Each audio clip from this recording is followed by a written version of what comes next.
Hey folks, welcome to Tucson.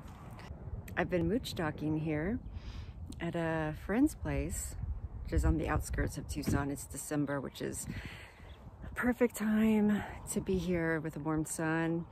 And the friends that I'm staying with have a van that they've outfitted, and it's really incredible. I'm going to go ahead and give you a tour. So let's go check that out.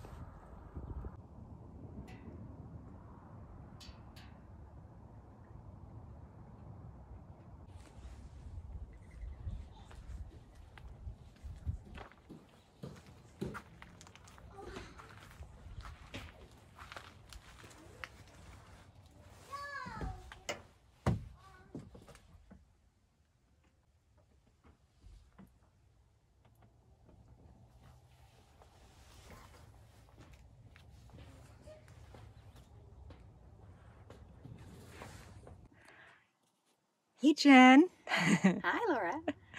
So, hey, can you tell us a little bit about what made you decide to create this van situation here? Yeah. Ben, who I think you've met, and I spent a lot of times outdoors before we had kids, and we wanted to be in the mountains, hiking and climbing and doing as much as we possibly could. And then we had children, and camping is a lot of work with kids, especially when they're weekenders. And so we wanted to be able to have something that was set up for us all the time so that we could be closer to nature, closer outside, with as little work as possible, because then that enables us to do it more. So we spend less time preparing. And Yeah, you were mentioning that you would, what was it, you'd have to set up a tent. yeah, so when we used to drive like in my GMC, then you'd have to bring tents, and you'd have to bring like all your cooking gear and all the kids stuff and everything to clean up with, and sleeping bags and sleeping pads and blow up. And we have two kids that are 5 and 4. So at the time when they were really little toddlers, that meant 2 separate beds that we could sleep with them and all that stuff. And it's just way too much work. So we don't want to set up tents. We don't want to set up beds. We just want it ready. We want to be outside. Great. Yeah. And so this enabled us to do that, right? We have a bed in the back that we all can sleep in and everybody fits in. So there's no prep work other than when I come back from a trip, I pull the sheets off, I wash them, and I put them immediately back on. So they're just ready to go. Yeah, it's one thing that that strikes me about how it's just so cozy, really, when you get back and you look in that bed. It looks very snuggleable. Ben cut the mattress to fit our back area perfectly. And I had fun picking out colors. Yes, it's a beautiful color scheme. And we sleep really well. So what made you decide to build this? That's a great question. And so the whole idea was to make it as easy as possible for us to get out the door, to make those adventures happen, I guess. And anyone with kids knows that's the hardest part is getting out the door. So, yeah, and as we were talking, there's not a lot of information out there for doing a build out like this for folks with kids. Yeah, it seemed like a lot of the stuff I was finding was, focused on, 2 people or 1 person, and with a cargo van build out. Now, what is the difference, did you find, between having the transit passenger and the transit cargo vans? I think the big thing we were looking at with the passenger was it was already set up with the seating. And then the other thing with the passenger is it does come with the side curtain airbags for the people in the back. And so that was kind of extra level of safety for the kids riding around back there. With that comes some downsides, like we can't put up really cabinets and stuff like a lot of other people are doing at the top because of the airbags. But that seemed to be A fair trade. A fair trade. So. I mean, this is our main living space, I guess, and this comes in pretty handy from either camping stuff or going to swim practice and changing kids and road trips, and you can stop. You got your little place to hang out right here, and so it's made all that kind of a lot easier.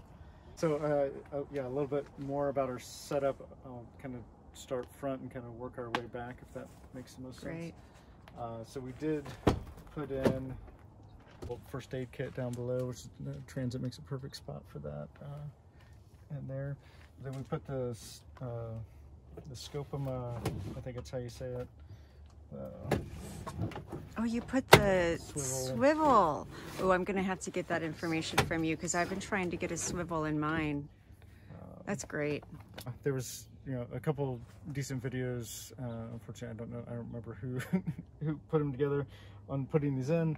But yeah, tricky spot. It seemed like almost everyone has a problem with at least one mounting point on there, which I had the same thing. I think I used the car jack to actually spread the backside just enough to get the screw in there and lined up. And it was a little trickier because the passenger van has the heater fan located under the seat, so the space in there is a little tighter. Is it something that most people could do, or do you think it requires like a lot of tools or technical know-how? Yeah, I think most people could do it. Then the only other tricky thing is you have to cut off the seatbelt attachment, or no, the car seat attachment in the back. There's like a little hoop, and so you had to use a grinder for that, and then just had to make sure everything was kind of taped off and protected so you didn't get sparks and stuff all over everything. And, okay, that sounds complicated for but, me. But opens up into the living space area. It's a great living space. Makes it super functional. We have the Dometic cooler. This is the CFX 3 series, and that's the 75 liter. Yeah, let's see what the space. That is. Oh, that has a lot of space. Decent. Yeah, so it has the dual zone. So is this like freezer and fridge, or? It will, yeah. It'll do. I think you can do both sides down the freezer. For this, I put some L-track, which you can't really see on the back side, so that way I had mounting points to tie the cooler down. And then so we can either do it this way, or we can also, you can kind of rotate it this way, depending on, if you get someone that needs more leg room or whatever, you can switch it up so it's running. Very modular that design, huh? So far it's worked out. Some of the other stuff that you can't really see is I end up pulling most of the side panels out, including the doors and the carpeting up front, and putting some sound deadening in, and then the thin slate insulation in the side panels. So there's a lot of extra insulation that you put in. Yeah, it's a decent amount. Something else I wasn't sure how much insulation the passenger van came with already, and I thought there would at least be something there, but the reality is there's not. Besides having the paneling over the metal, there's not really any insulation in them, and pretty minimal sound deadening as well. So then also put in that same thin slate stuff above all the ceiling panels. Yeah, can you show us what you did with your window covers? So a lot of this was Ben's idea, but we just picked out some outdoor blackout fabric. It's kind of canvasy, it's a little bit thicker, and he filled it with this like aluminum filler, and then he put these hooks in the top. We put the hooks in the bottom, and we actually super glued them in place. And then that enables it to go up in underneath. What a good idea, this. Yeah. And then we had somebody help us sew them. And so they just sewed the whole thing all the way around. Amazing. So that's like Reflectix or something in there. Okay. Yeah, it's like it looks like aluminum silver reflector material. But it helps insulate it, and then it helps keep all the sun out. And so we have those for all our windows, even the big ones. Oh, that's And then great. when we're traveling, they just lay flat. I mean, they don't take up any space. We just throw them on the bed.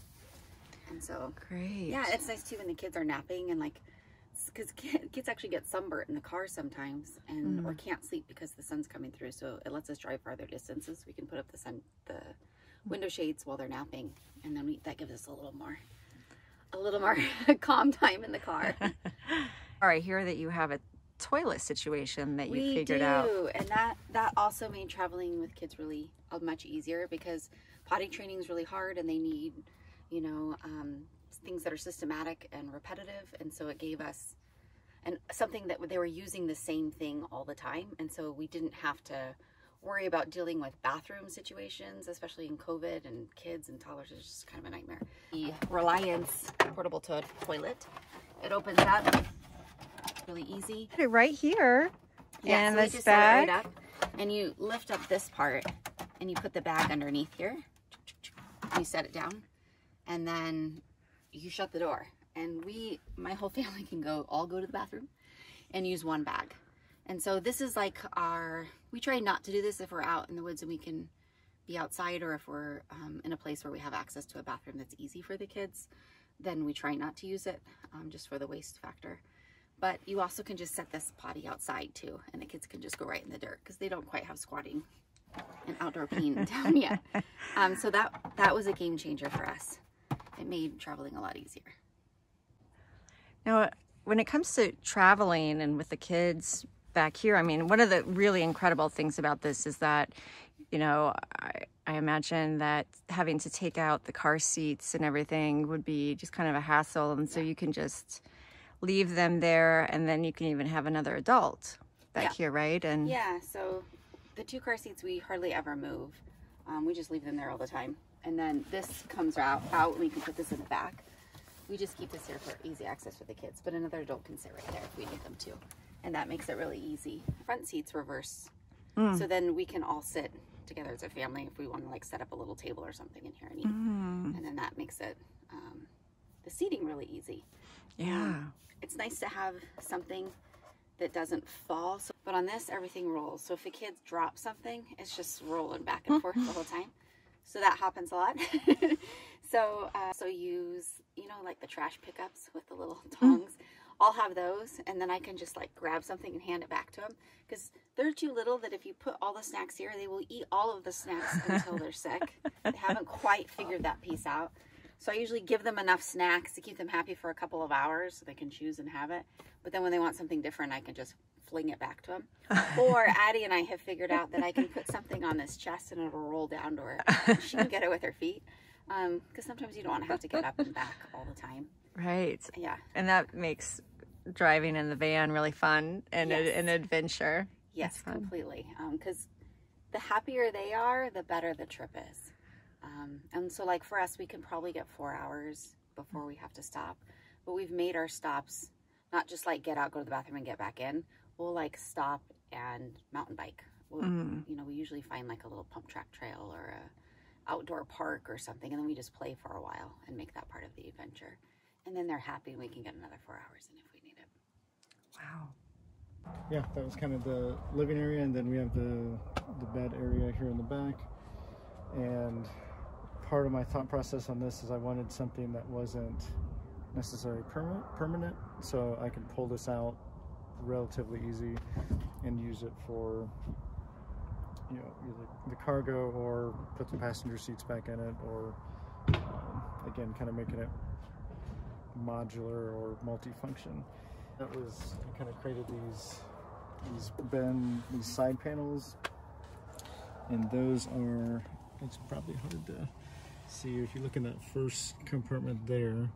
You see the turnbuckle, and so what I did is I got there's D-ring tie-down points that come factory with the cargo vans. So I ordered some of those off of eBay, installed those on this, put the turnbuckles in there to tie everything down, so that's kind of what holds it into place without it being permanent. The middle platform section, I think 6 screws or something like that, and then that middle section will come out.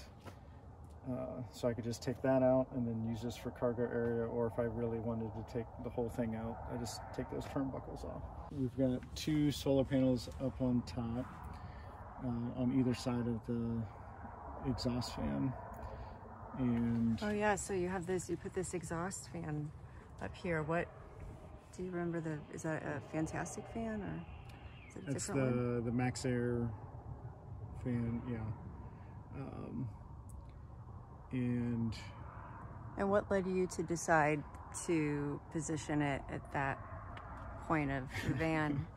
I don't know if I made the right decision or not, but it seemed like since this doesn't have any like ventilation on the sides or back, like the windows don't open, I thought was, you know, we crack the front windows and then it's pulling the air, you know, the furthest distance through the van and then out the back is kind of the thought process. And then this is where we're sleeping, so this... That makes sense, yeah. Out in the desert. Yeah, we're not really doing cooking or anything, you know, not extensive in the front, so it seemed like, pulling the air back here where you sleep makes a lot of sense. Yeah. Climbing anchors or in the ceiling for attachment points, and that's just, you know, so we can tie stuff down to, or thought about putting like one of those mesh cargo nets or whatever in the ceiling for some of the lighter stuff. This looks like a great space down here. When you were creating this is like a garage down here, right? What kind of items were you thinking about taking with you and storing? Well, we have right now we have the 2 kids bikes that we can fit in here, and then the other things we were looking at were the action packer bins, and so I wanted to make sure those could fit in there. Yeah, I think food and whatever else you may have. Yeah, and clothes, we'll do those up, and like we have 4 of them, and we can, one's kind of like kitchen stuff, clothes, and food. These little hooks back here for kids' backpacks or your camelback or whatever, and then you can, their helmets, or you know, and that keeps it from, because if you don't have a bunch of stuff back here and you just throw in your pack back, it'll slide around all over the place, and so being able to hang it back there makes it kind of nice. But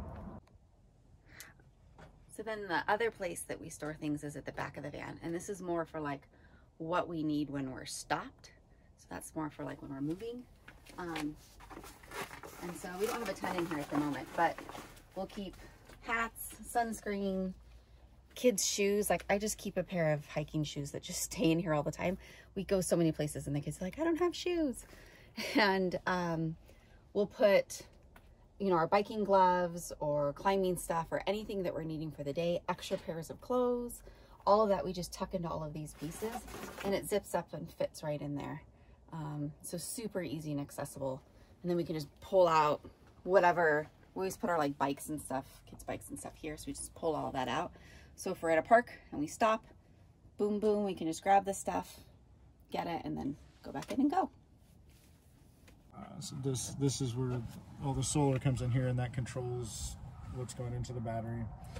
And then I picked up, this is kind of our, if I need to, that's hardwired into the battery, and that'll let me plug into an outlet and charge. So basically like shore power, if I need to charge up the battery that way. And so say it's, you know, we're somewhere we're not getting the solar charge, but we do have access to plugging in. We can top off with that. And then I just threw in a couple, so like a USB port and you know, the 12-volt socket back there, and that's running off the house battery. The house battery I put in is it's like a 100 amp hour Lion Energy battery, which seems to be a pretty decent setup. Yeah, how did you decide how much solar power you were going to need? So, and what are you powering with it? Really, the main power, the 2 power items are the exhaust fan, which is pretty minimal, and then the big one is the cooler. And, I mean, we might run some lights off of it, or you know, charging phones, whatnot, but it's not a huge power load, because we're not really living out of it. It's more like weekend stuff here and there. So we're trying not to be tied to electronics anyway. So. Yeah, right. It seems to be more than enough to keep the cooler going between the, you know, there's probably a little overkill with the solar panel and the with our power requirements, but better safe than sorry, right? Yeah, most of that, like how I kind of planned the electrical system, was off of, there's a website, Far Out Rides, which they do an amazing job of explaining and walking through the whole electrical system, and they have an online calculator that you can go on there and kind of figure that stuff out. So they were super helpful with that process. That sounds great. Yeah. Got like a great resource. We'll make sure to add that to the Yeah. description of the show so folks they can deserve go. some credit for that, for sure. Great. And how's it going so far? So far, it seems to work great. Okay, great. Yeah. Well, with all the insulation that you have in here, I imagine when it's hot out, that must really help to reduce some of that ambient temperature. Yeah, I think it helps, and it's, with the exhaust fan, that helps a ton. Just being parked places and keeping that air circulating through there just makes a huge difference. And yeah. It's like these little self-levelers, and I don't know if you've seen these or not, but you can. So if you're parked in a unlevel spot, you kind of drive up on this to get the height you need, and then set that up, and that'll raise that tire. I probably need something like that. I mean, I do have the jumper cables, and I don't know if it's in here right now, but I have a tow strap. For most of the stuff we're doing, we're not going super off the grid. A lot of the fire roads and stuff like that are pretty well maintained, that we haven't really had a problem. So it's just like a hanging point for our solar shower, and so we can attach it to that, and there, because it's gravity fed, and then this can be like a little shower rinse off area. Great. Yeah, so any advice, or what would you kind of want to tell parents with little kids who are a little concerned about how to maintain an active lifestyle? Yeah, the hardest part is getting out the door, always. It doesn't matter if you have all this stuff set up. Someone's crying, someone's unhappy, you've forgotten something. But get out the door, you'll figure it out. And be patient with the amount of time it takes to become consistent, right? Like, especially if you're only doing this kind of thing on the weekends, it's going to take you a couple of trips before you get a system, before you learn a routine and they get a routine down, and then it'll be a lot smoother. I definitely think the benefits outweigh the challenges, but you kind of have to push through those initially.